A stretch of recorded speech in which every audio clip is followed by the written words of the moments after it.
Goeiedag, good day, fellow South Africans, and I have a new little object to bring into the whole scene, a fortune teller's ball. And this is a very special reason I'm bringing this up, because what's happening in Zimbabwe is clearly what's going to happen in South Africa in the future.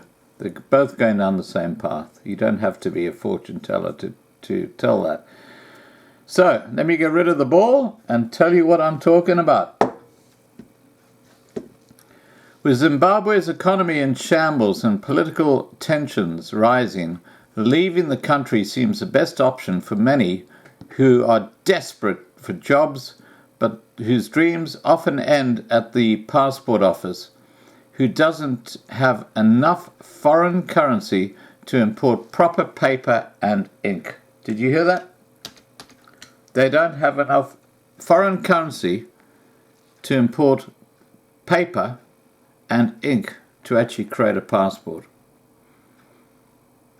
A passport now takes no less than a year to be issued in Zimbabwe.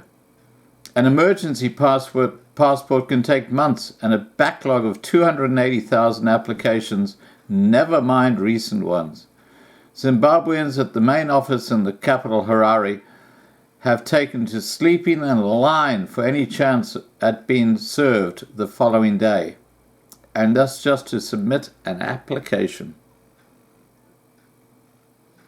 Several million Zimbabweans already left for neighboring South Africa and other countries during years of economic turmoil under former leader Robert Mugabe.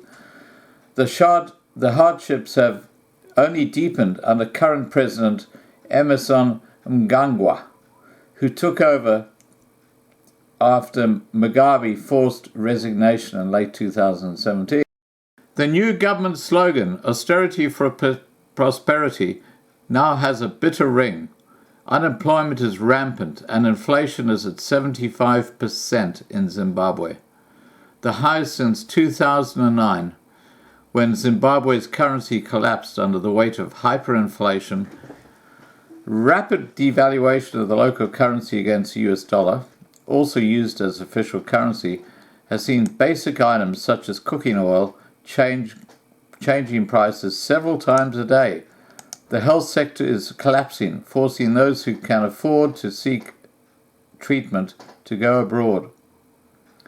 At the passport office, the desperation to escape is all too clear.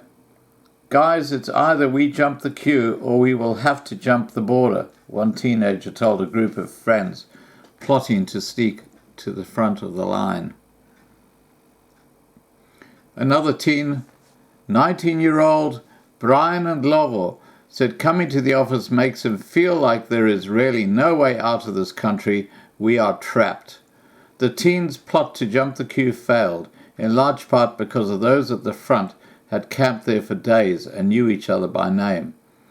Emma Chirwa said she had only reached the front of the line because she had been sleeping outside the office since June the 5th. June the 5th, that is what? Over 2 weeks ago. You've got people in Zimbabwe sleeping outside the office for 2 weeks to try and get an application for a passport. Quite incredible. I was number 34 on Friday. They served no one. On Thursday they served 12 people, she said, huddled in a blanket on Sunday night. In the biting cold of the southern hemisphere's winter, dozens of people, including women with toddlers, slept on cardboard boxes or in the dust, holding their places. Around midnight, one man parked his motorbike and joined his wife in blankets on the line. People laughed. Some huddled around a fire of scrap wood taken from the grounds of an adjacent school. A small enterprise has emerged with some young men holding places in the line for a fee.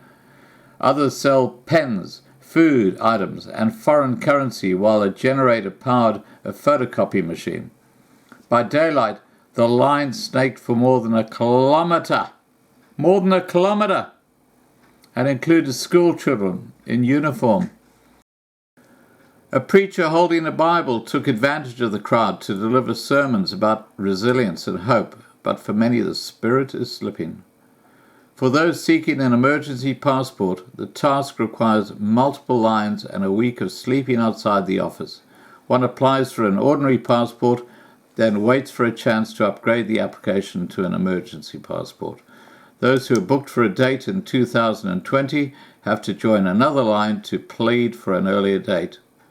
The delays are due to a lack of foreign currency to import special paper, ink, and other materials, as well as machine breakdowns, according to the National Passport Agency's Registrar General Clemens Masango. The Zimbabwean Human Rights Commission, a government body, has described the passport crisis as a major human rights challenge and launched an investigation in response. Officials are promising change. We have sourced the foreign currency and the machines is now working, so the backlog will be cleared soon.